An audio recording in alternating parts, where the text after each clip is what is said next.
Ready? Okay, roll call. Chairperson Cordis, Here. Vice Chairperson Sandal, Here. members Anderson. Here. Gagel, Fortune, Dennis, and Simon. Here. Pledge allegiance. I pledge allegiance To the flag of the United States of America, and to the republic for which it stands, one nation, under God, indivisible, with liberty and justice for all. Moment of reflection or prayer. Okay, Elaine. Paul wrote in 1 Corinthians 9:25, everyone who competes in games goes into strict training. They do it to get a crown that will not last, but we do it to get a crown that will last forever. Amen. Thank you. Okay. Approve agenda. Motion to approve.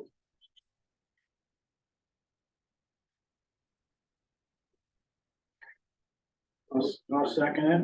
Okay. Then a motion and a second. Any more discussion?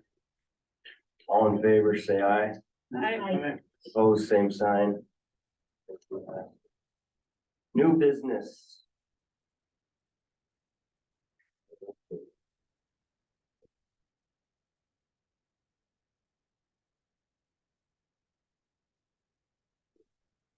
Make a motion to approve the new business. I'll second it as well. Okay, motion second. Any more discussion on new business? All in favor, say aye. Aye. Opposed, same sign.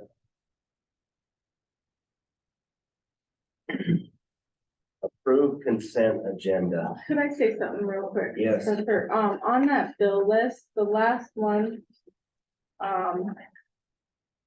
for the foreman, sales and service, that's not included in this bill list that I want you to approve. If we will talk about that under number 17. So that's removed. Yeah, if that's something that's approved, we'll have you approve that at that time, that bill. Okay. But we probably don't want to include it in the full bill list. That's right, that makes sense. But I wanted to make sure if that was something that was approved, we have the payment ready. Okay. We didn't need any different wordage or just go on. Okay, do we have a motion to approve consent agenda? I'll make a motion. Second. Motion and a second. Any more discussion? All in favor, say aye. Aye. Opposed, same sign. Motion passed. Open forum. Do we have any open forum?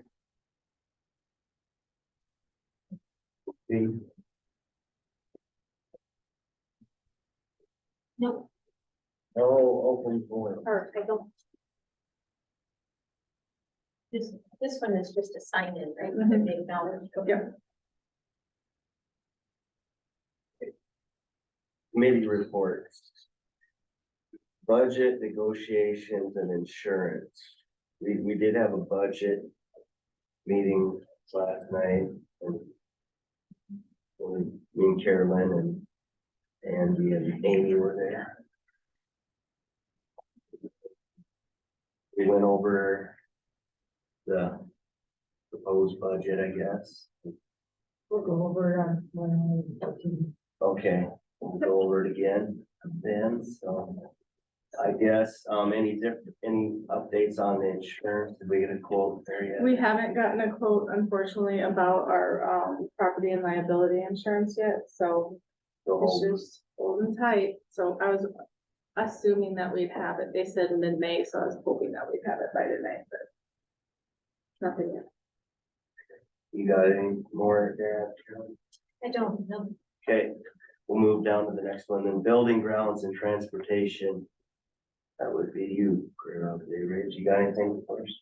I got pictures of it. Oh, you did? Was you? Yeah, sure, let's do that. I'll let you. Yep. Yeah, I guess, so in terms of, what we've been up to, we met in April, with the architect, with RCF. We're going over some fine details and we've cut some aesthetic things, just for budget reasons, from our planning and proposals. Still think it looks really nice. There's just some fluff there. Honestly, I think this will fit in with the rest of the building, as best as possible. You can see, if you I'm go gonna go back, to the sorry floor about plan. that. Oh, you want, okay. You can see if you go back, basically what's the flat roof there, that's classrooms, with the restroom area.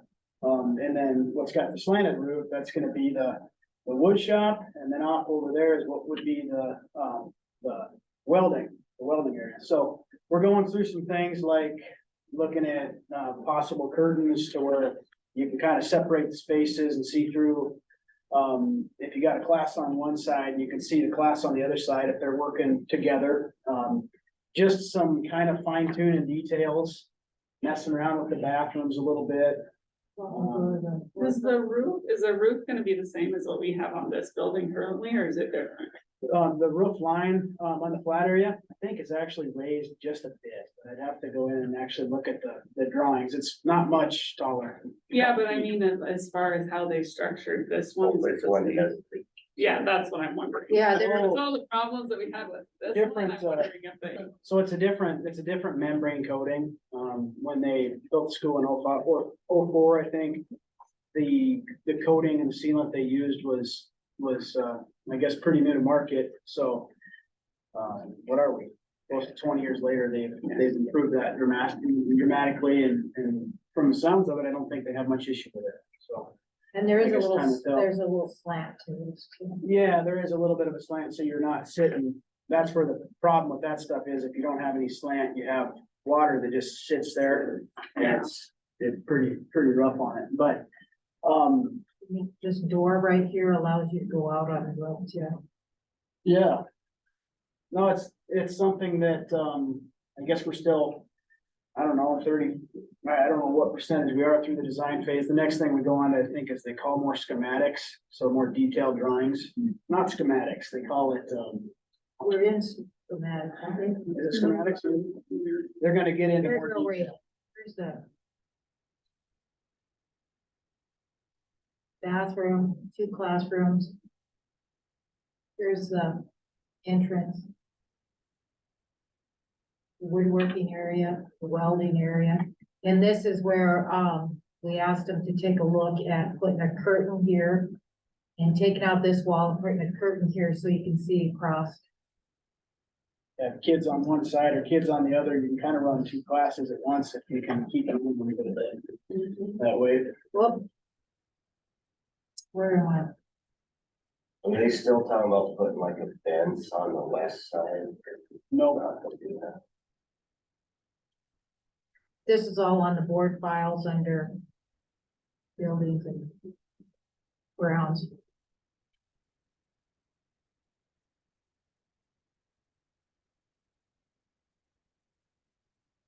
Anything anyone wants to see? Questions? Do you know, like, can we tie in with, wells and everything to heat and cool it, or do that? yeah, they'll tie that in. Don't have to drill. They don't, no, that should, be a non-issue there. So if anybody has any questions, feel free to bring them to me or, a couple other members of the committee. We took a look at a bus, I guess, we'll talk about that later. But consensus of the committee is 14 passenger makes a lot of sense just with CDL requirements, seat belts. Not It would be covered a- under us, is that right? covered out of our ESSER funds, which we have to use up by, I think the end of this year, maybe, Next. end of 24, okay. It's hard to get a new one. We found these, ones that were coming off contract with less than 20,000 miles on for 65,000, which was the cost of the new one that we bought a few years ago, but Yeah, new ones are over 90,000. It's in good shape though. It doesn't have much wear and tear at all. Like I said, under 20,000 miles. Air conditioning works. Not a lot of kids have used it yet. No, nobody's done that yet. But I'm in favor of it, I guess, and I think the rest of you should be too. Okay. About it, Rich? That's all I got. Sounds good. Okay, let's go to curriculum, instruction and technology. Any updates there? Probably not. Legislation, policy, strategic planning. I'm quiet there too, or? Do we want to talk about those now, or do we talk about those later? Line items 11 and 12, almost one. So just wait till 11 and 12, or we got anything there? Yeah, wait till 11 and 12. Okay. Moving down to career development, scholarship and marketing. I have something real quick, if it's okay. I didn't bring it to the committee and, but we have another CD at First Interstate Bank that is maturing. And it's the Christopher Lurs Memorial CD. It's currently at 12-month term at 0.15%. The bank contacted me and there's two rates right now, one at 7 months at 4.29% and one at 13 months, 3.5%. We did contact Janet Lurs to see if she would be okay with us changing the terms of that CD, and she was fine with whatever the board chose. So this is one that the board does have authorization on, so please let me know what you would like me to do with that. What was the rate on the 13-month there? I caught the 7 month, but not 13. 3.5. 3.5 for 13. What other ones, I mean, I guess this doesn't really matter as far as like our other CDs come due, but. So if you say if it's a 7 month one, it would go in now, right? So it'd go in May and then it would come out and yeah. And then, so, we're really trying to work with First Interstate to keep an eye on every CD that we have, including those scholarship CDs, because the interest rates were terrible and now they're getting a lot better for investments. So, we're gonna see a lot of these come up where you guys are gonna have to make a decision on how you'd like to invest those. So you've already probably taken the money out. Not for this year, it comes out in August. Oh, it does, okay. This is tied to a scholarship then. So you will take the money out that we'll award next May. No, it will, we send out all scholarship awards in August. to the Oh, I see what you university. mean, gotcha, yeah, Yeah, okay. they're awarded now to the students, find out now, but we don't send checks to the schools until August. For all of the scholarships. Do we just need consensus on this then, like today, or we need to speak about this again? Yeah, I would need something today, please. So this would be so you would take out the amount that is awarded in August or given in August, I guess. Right. And then whatever's left over, you'll put into CDs now. I would say that we should go with the 7 month one. Same here. I guess I'll make that a motion. I'll second it. Okay, motion and second. Any more discussion? All in favor, say aye. Aye. Opposed, same sign. Okay, you good with all the scholarships, like Chuck, did you get? Yeah. Good there? Okay. All right, number 11, second reading of district policy proposals. Okay, policy AEA, tobacco and vaping free schools. This is a brand new policy to the district. It breaks down, vaping and tobacco. And, just identifies the updates to vaping. Any questions on that? Nope. Okay. Then we'll go to policy GBI. This is gifts and solicitation. What we have is, added in here was in the yellow is nonprofit, no nonprofit. Solicitations was added to it.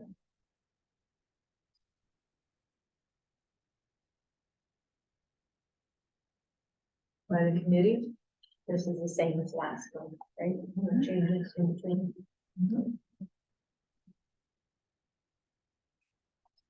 Okay, then we'll go on to policy JEA.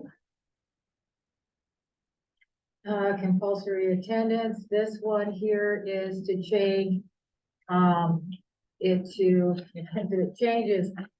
it to 18, what we currently have is 16.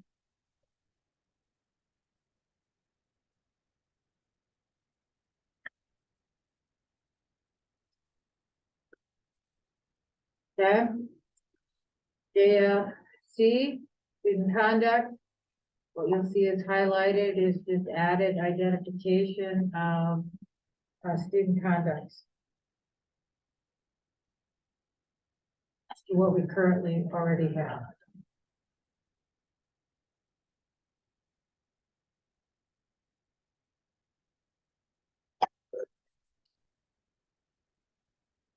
Okay. New policy, JFCL. JFCL, let's see here. This is the student sex offender. In line with the new codified law brought out this year. We have a student as a sex offender.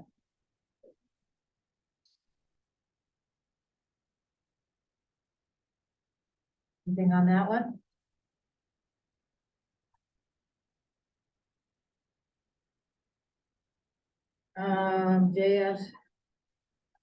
JFG.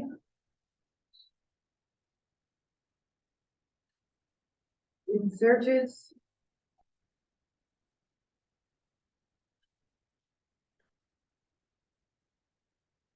Okay, and if I remember right, let me check row below. Yeah, this is what we currently have in our district policy.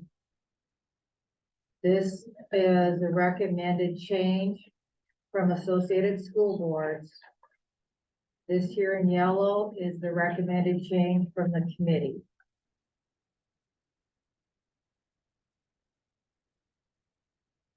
That yellow and the yellow down below. Or this yellow, and really I can change this to a different color, but this is what's currently on the books. Okay, up here, what the recommendation is, but this yellow here is what the committee recommends in the change.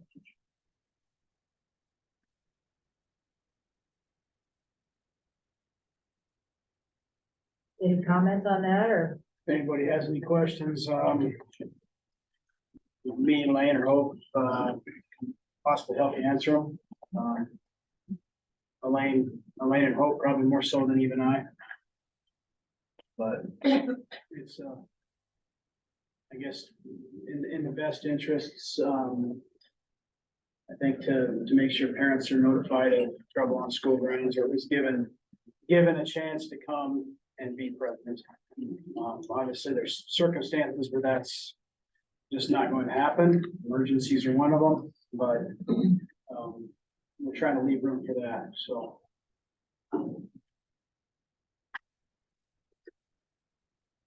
Yeah. So that is all your second reading. Okay. Number 12, first reading of district policy proposals. Okay.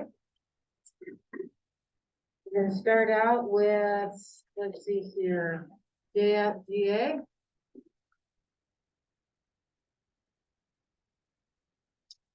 And this is a new policy. Law enforcement, Department of Social Service, student interviews. And what you'll see in red is what the committee, maybe I should make it a little lighter. What the committee has recommended is strikeouts. We're taking out the SRO.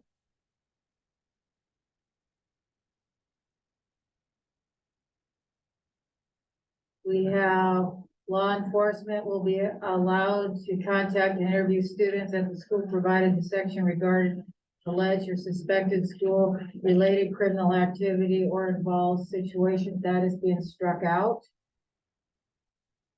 Okay, should a law enforcement officer or DDS or CPS personnel wish to interview a child, the DDS and the CPS personnel were added. Building principal is to notify students, parents, guardians to receive permission before the student is to be interviewed. And victim or witness, if possible. These are things that were struck out. Recommendations from the committee. We have, these are more strikeouts from the committee. And that again is the SRO has been struck out. It's the event unrelated to the school interviews. And we're talking abuse or neglect of a child. The law enforcement officer should avoid interviewing a student at the school. And then it's added here in the yellow, the committee recommended that the student will be represented by the administration and school guidance counselor will be present during the interview of the student.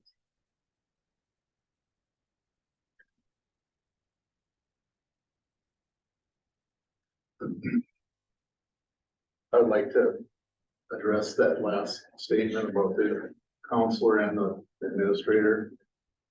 I think that should be changed to give the student an opportunity to request a counselor or school personnel to be present. Because I think if a student is being interviewed about some abuse, I don't know if it, I don't know how comfortable the student would be to answer those questions if people were in there that they didn't feel comfortable hearing that information. And if the student's not comfortable, I don't think it would help the student's well-being, or I don't think it would reduce the,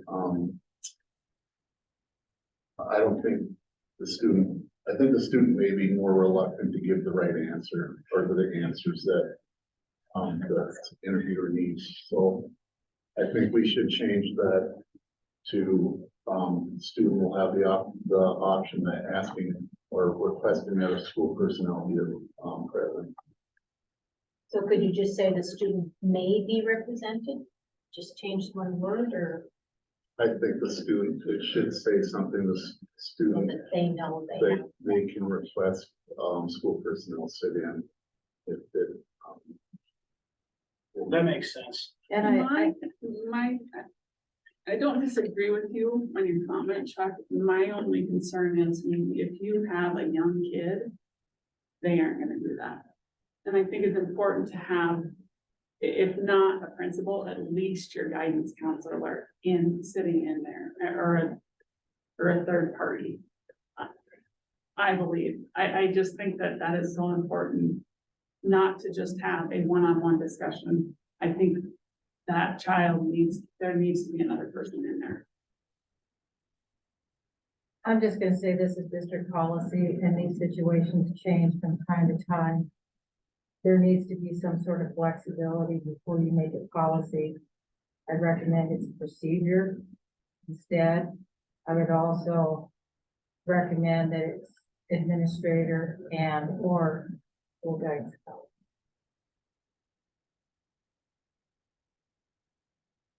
I guess I see what you're saying, Elaine, but And I I'd see hate what to have a Chuck's situation saying, where too. somebody's like, you know what? But I if wanna you, talk, but I'm scared to talk because I don't want an adult here. I wanna speak this with them. I don't know that would happen, but I'm afraid of that chance too. but if you take somebody that this child doesn't know and you put them in a closed room with that child, that's a lot of stress. I don't care what age they are. Well, that's why we put That's this why. in here, just so you guys know, it was, you know, first grader, kindergartner, I mean, might be scared to death to sit down with a complete stranger. So we thought, well, having a counselor, having an administrator they trust would help to get in there and speak. Yeah, I don't know, I'm for the addition of or student will be given the option of representation by the administrator and or school guidance counselor. You don't have to have both. yeah. I'm I'd for be it. fine with that. Yeah. So Student of representation. Because the other thing too is, the recommendation is when you meet with if a parent comes into school and meets with school personnel, it's recommended that with the numbers of school personnel be limited as much as possible, so we don't, intimidate the parent. Or if a student's talking about an abuse situation and we have a whole bunch of adults in there, it's gonna make it a lot more uncomfortable. and one mistake by any one of us, and that child can go back to the perpetrator. To fail in court, and we end up sending a kid back to an ugly situation.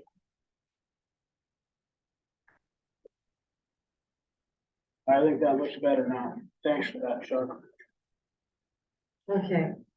Anything else about this? Okay. The next policy is reporting child abuse, JHG.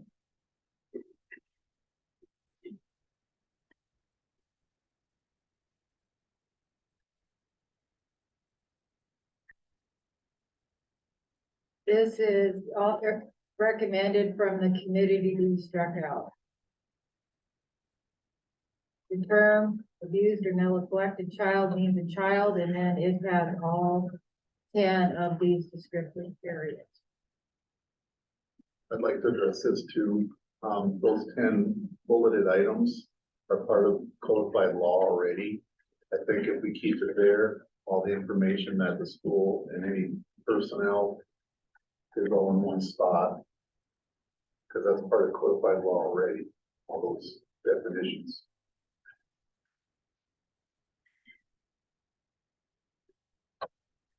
I I'm not just sure I think- understand exactly what you're saying. It shouldn't be struck out. I think it should stay there because it's a school policy. It's part of codified law.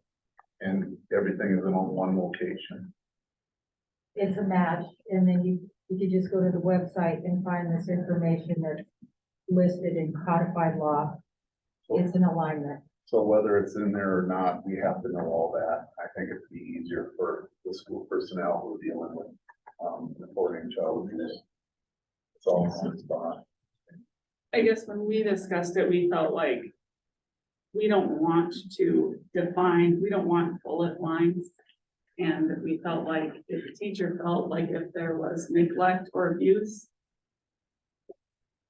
then if it's on their conscience that it needs to be reported, I don't feel like they should have to go through a checklist to say, well, is it this? Well, is it this? A teacher or a staff member knows, in my opinion, if a child is being neglected or abused, and I think it shouldn't. We don't need, this is just, we're piling on, so our policy is so laden with too much stuff.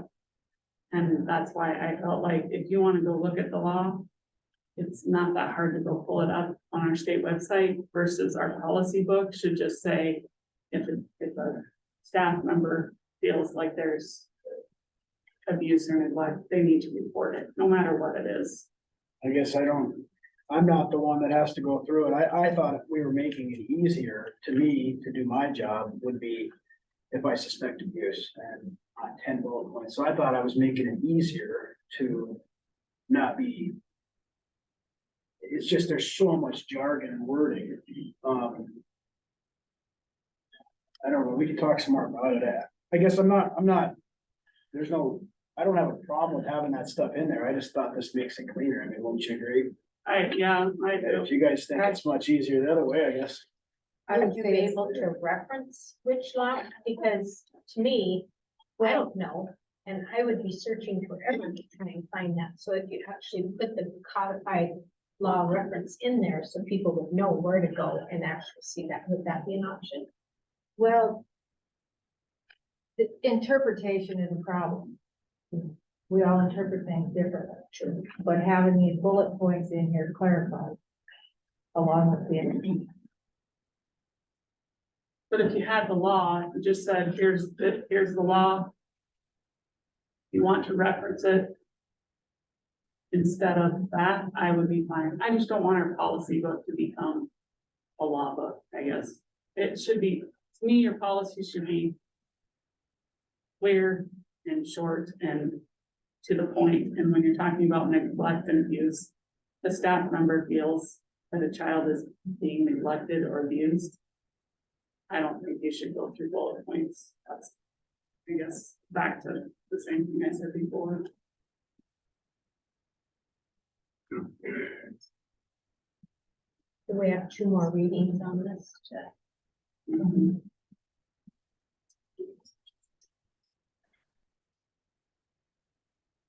And there's also 2 more pieces here on the bottom. Yeah, you'll also see, you scroll down to the total bottom, you will see that what's currently there.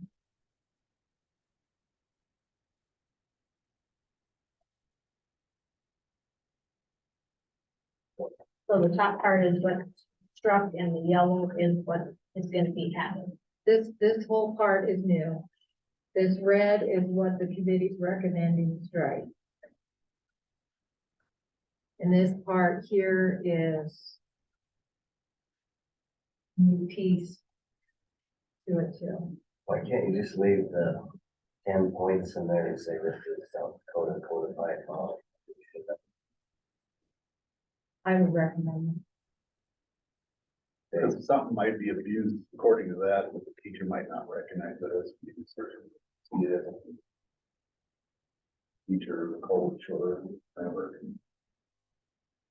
That's, I have a hard time with that because I feel like our staff knows these kids and they see them on a daily basis. And again, most of them are parents and they're surrounded by kids. They know the difference between abuse and what's not abuse. I've I've been in a school where a student had a black eye, but the teacher didn't let us know about it until it was almost. I said, that's abuse. The child with a black eye, you need to know, let me know. She said, I didn't see it as abuse, but she thought maybe it was an accident. So. well, and it could have been an accident. That's She the thing. didn't ask and we're supposed to, so.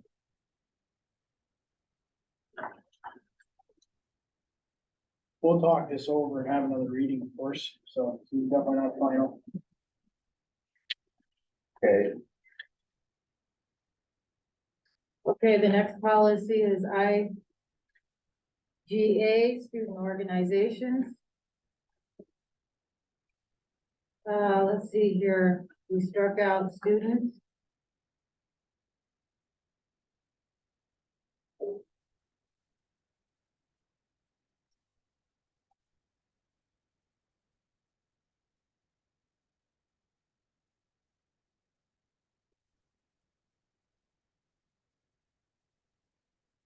This is their color on this is lovely.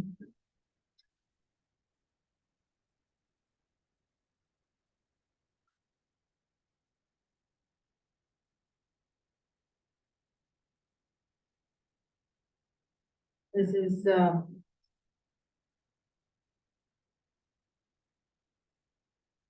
different pieces that are struck out on student or this meeting shall not be held in student common areas, we struck that out because, this piece was struck out because we would just, the building principal would take care of the arrangement, whether it be a multi-purpose room or it be. So.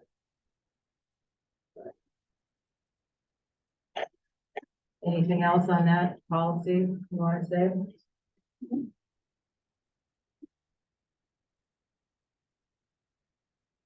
Uh-oh.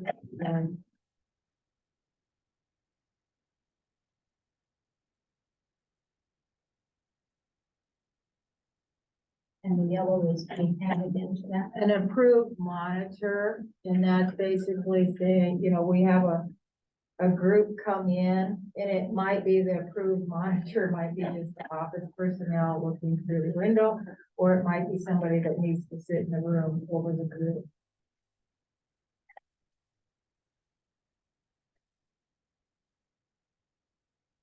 Didn't we, okay, that's the other policy. Any questions on that one?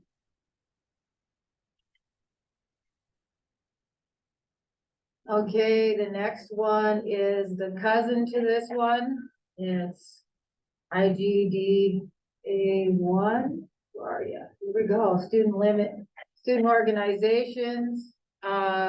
You will see a lot of strikeouts. The principal making the decision on the groups, and the student group needs to come to the school board. On this.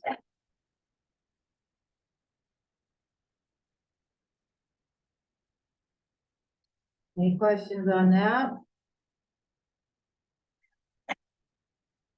And this here that I just uncovered is, the student may appeal the denial of a group recognition. Well, when you come straight to the board, the due process is dropped.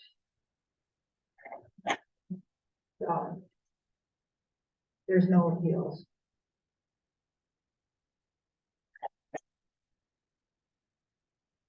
Any questions, any comments? Am I explaining this right?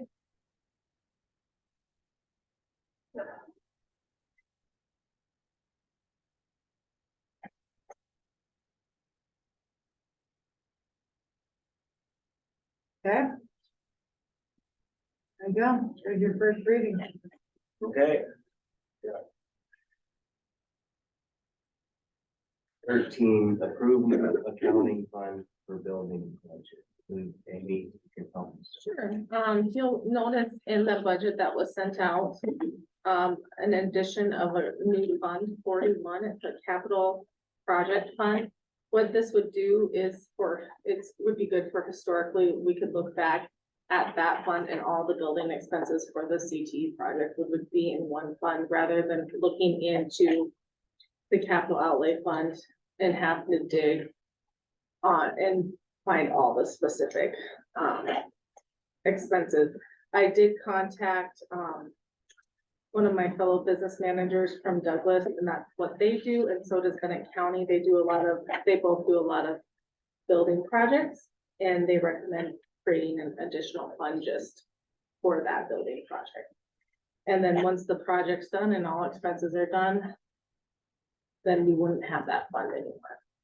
So when you go to report this would still fall under capital outlay? Is that It's right? a capital project fund, so what we would do for the revenue side of it is you as a board would approve transfers in to that fund, so it would be capital outlay money or impacted money transfers in to pay for those expenses, which we would do anyways Right. in the capital outlay fund. I also checked with my auditors to see if that was a good method, and that's what they recommended as well.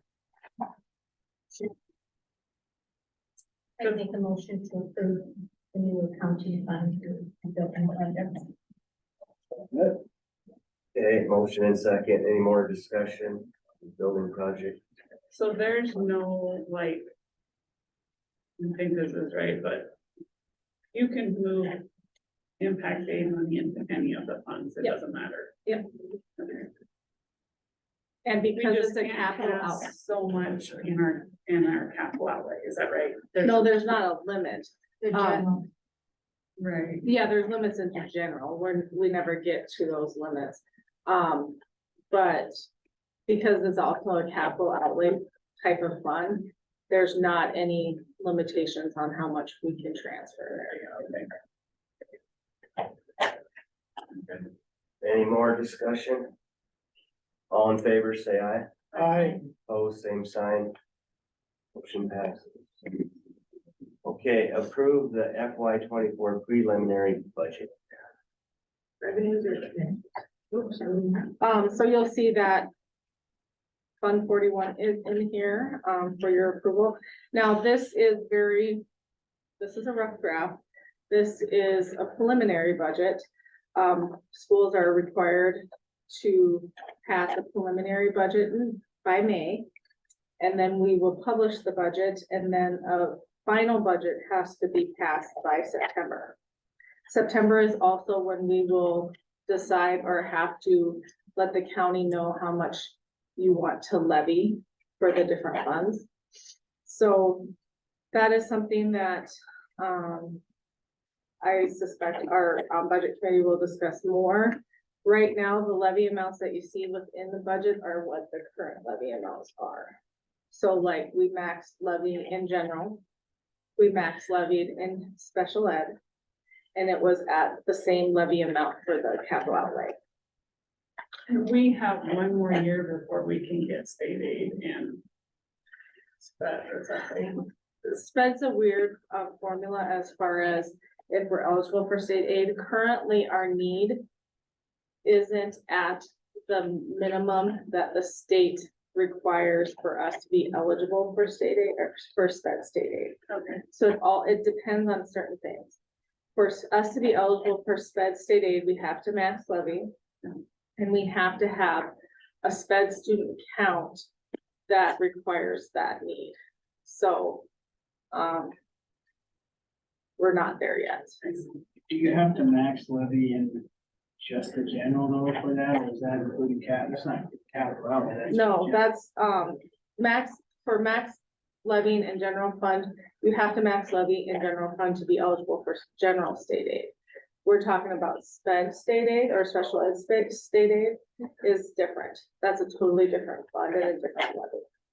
Okay, and that's not related to. So we, as a Wall School District, receive no state aid in special ed. We do, however, receive federal aid in certain areas in special ed, Okay. but, not state aid. Okay, Is there any specific questions about the budget or, if you have more specific questions or changes that you would like to request? You can do that now, or you can let me know it's completely and send me an email. That's fine too.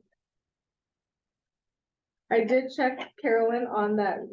There was a spot in here that we received ESSER 2 money that was budgeted for, and we've already spent that ESSER 2 money. The state had a mistake and they haven't sent us that money yet, and they will. So we should receive it here in May. I checked into that, so. Well, I would make a motion to approve the FY 24 preliminary. Second. okay, motion and second, any more discussion? All in favor, say aye. Aye. Opposed, same sign. Motion passes. Okay, approve prepaid propane bid. I think Amy's got a couple of bids. Yes, I received, so I sent out, the RFPs or RFPs, request for bids for, to the same, propane companies that I have in the past, all local or surrounding areas. I received 2 back, one from Inning Propane and one from CHS Farmers Alliance. We're currently using CHS Farmers Alliance. We have used Inning Propane in the past. CHS Farmers Alliance came in at $1.51 per gallon for the 8,000 gallons that we put in the bid. And any propane came in at $1.20 per gallon for the 8,000 prepaid gallons. We've used Anning before, I don't know, so. Cheaper is probably better, right? Better way. There's a difference of, so I calculated for the 8,000 gallons would be $9,600 dollars for the cheaper option and $12,080 for the $1.51 per gallon. It's a difference of $2,480 between the two total. I make a motion to accept the bid from Henning Propane. Second. Okay, motion and second, any more discussion on prepaid propane? All in favor, say aye. Aye. Opposed, same sign. Should pass. Approve Algebra 1 waiver. Okay, this is, the waiver that we have from the state that allows eighth graders to take Algebra 1, and it's recorded as credit for high school graduation. We have to renew this every 5 years, and we've had it for a long time. It's, our time is up this year to get it renewed, so I recommend renewing our waiver. I make a motion to approve our Algebra 1 waiver. Second. Motion and second, any more discussion? All in favor, say aye. Aye. Opposed, same sign. Motion passes. Okay, approve bid on 14 passenger bus. We currently have one bid, but when we looked at the calendar and did our counting, someone can submit a bid tomorrow until tomorrow at 4 o'clock. So we do have the one bid, we've looked at the bus, and, I just need that one. Okay, and, I would recommend, should there not be another bid come in tomorrow, I recommend we accept this one. I emailed it to you this afternoon. It's $65,000 for a used 2018 Ford Starcraft 14 passenger white bus. And we'll be paying for it through ESSER funds. And if you do approve this bid, then if you could also put in your motion, if the bid is approved, to approve the payment that was on your list that I sent, or that I gave you tonight. Do we make that one motion? Yes. Okay, I'll make a motion that if there are no other bids by the end of day tomorrow, that we accept our current bid and accept payment for the 65,000 for the bus. Thank you. I second it. Okay, motion and second, any more discussion on the bid for the bus? All in favor, say aye. Aye. Opposed, same sign. Motion. Elementary principal report. Mr. Secola. Okay, it's the end of the year. The end of the year, we have this, and we're still waiting for all the results to come in, and when they come in, we'll send the results home with the students. Who took it. And then the other thing is, I'm gonna start working on stuff for next year, and one of that is filling out our application for title funds. And I will be having a parent meeting at the end of the month. Don't have a date yet, but I'll be sending information out. We have to update our parent involvement policies in our school. School home parent compact, and then we also have to review our school-wide title plans for the elementary school and the middle school. So that's all I've got. You guys have any questions for me? Thank you. Yeah, thank you. Okay, moving down to 19, 6 through 12 principal report, Mr. Ray. Thank you, Mr. Chair. First thing I'd like to do is recognize the student, Dawson Hess. He was elected the 2023-2024 State FCCLA President for the state of South Dakota. So I recognize him for that. And then I'd like to recognize Kelly Sundahl, our testing coordinator. She has a big job with that. And the testing is one thing, but the makeup testing is really difficult. She does a very good job taking care of that. So I recommend her. It's at the end of the year, so the secondary, we have a lot going on. Monday night is awards night. The dinner starts at 5:30 with the awards following at 6:30. Another event you may have heard a little bit about, graduation will be next Saturday. Baccalaureate's at 12 and graduation's at 1:30. And we just have a whole lot of end of year activities that are going on, so we do our best to keep everything on the rails. Have any questions? Thank you. Okay, business manager report. I don't have much either. The only thing I had is at our buildings and grounds committee meeting, it was discussed. The architect and the construction manager asked if the board would like to, or the school would like to have a payment and performance bond for the building project. And what that is, I said I wasn't sure if we were required to have that. And I did some checking and we are not required to have a payment or excuse me, a payment and performance bond on the project. Just lost my paper. What it is, basically, a payment bond portion, there's two separate parts of the bond, and this will cost for the project $27,500. The payment bond portion is meant to protect the owner, from a situation where you have paid the construction manager, but they failed to use that money to pay their subcontractors. And I'm just gonna read it to you because it's a little bit confusing, but in which that case, the subcontractors will place a lien on the building, the new building, for the value of their unpaid work.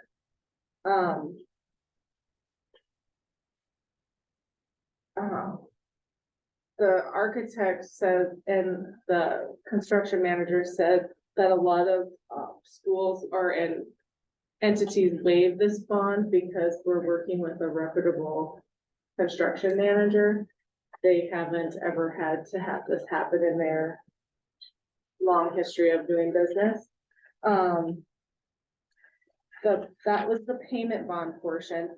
The performance bond is meant to protect us as a school from the possibility of RCS walking off the job or failing to follow contract documents. So that's the other part of it. So,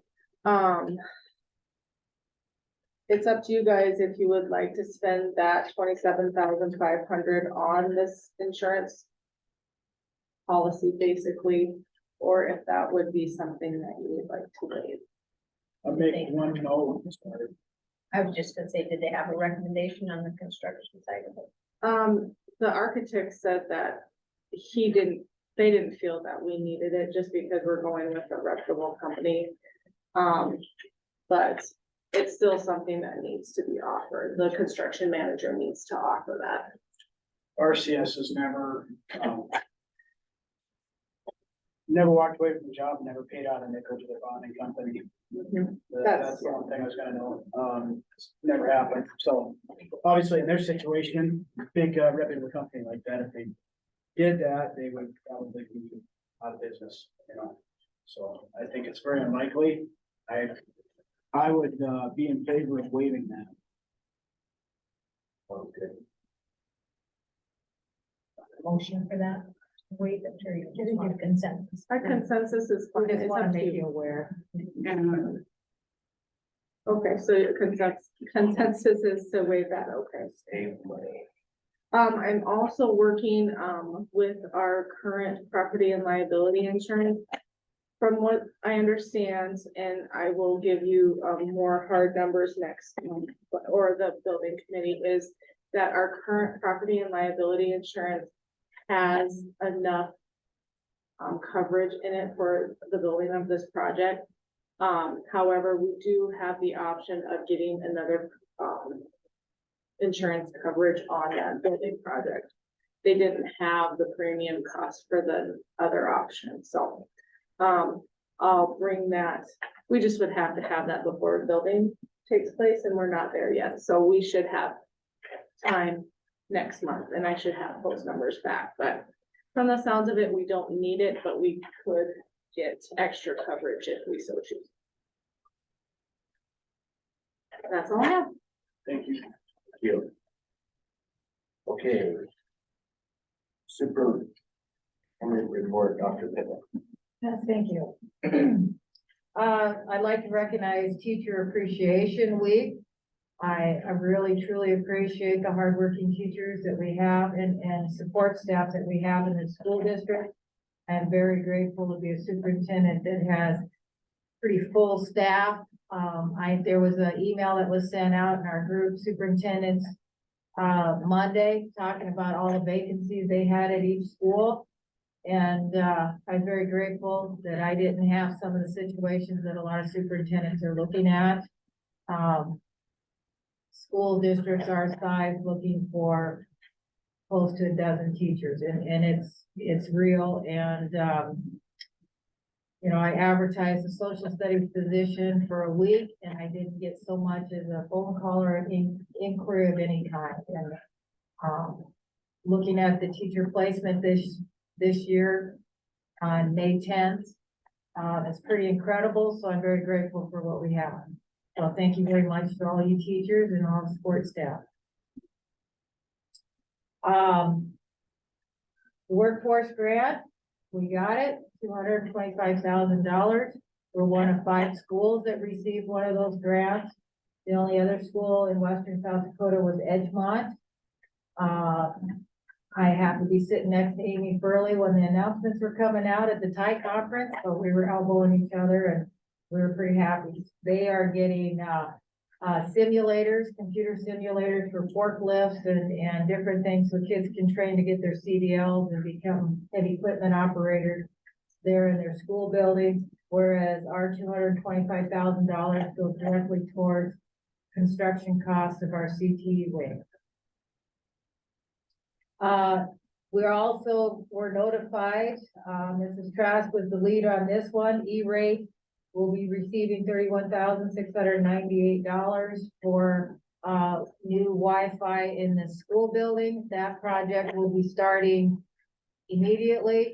And Sue, I don't know exactly what day. Do you, Sarah, what day is that started? He's coming in tomorrow or Friday when it started. They're coming tomorrow, cause you're busy on tomorrow. They're coming on Friday. Yeah, so it's pretty exciting. We're gonna have new Wi-Fi and that's gonna be the piece that totally updates our everything. We put in new servers, we've done a lot of updates, and that one's going to be the icing on the cake.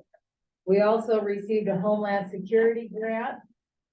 This one, we will not receive notification for the go-ahead until about October. So we cannot start until we get the go-ahead on this.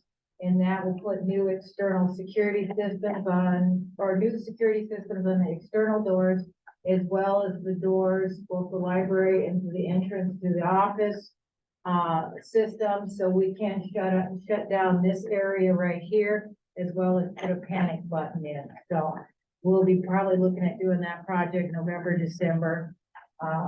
But we did receive that grant too. With the state assessments, talking to Mrs. Sundahl, I believe we made the 95% participation rate. And last but not least, this is kind of interesting. I learned it at the chamber meeting yesterday. There is a new stamp collection coming out from the U.S. Postal Service of endangered species in the United States. There is a special black-footed ferret stamp that's going to be released down here at the Buffalo Gap Grasslands on May 19th at 11 p.m. We are the smallest venue that the U.S. Postal Service has ever released a stamp at. So, historical thing if you're interested in joining it. So, any questions? All right, thank you. Thank you. Thank you. Okay, we're ready for 22 executive session. I would make a motion that we enter executive session for the purpose of discussing personnel according to South Carolina Law 1-25-2, parentheses 1. Second. Motion and second, any more discussion? All in favor, say aye. Aye. Opposed, same sign, motion passes. Okay. We're out.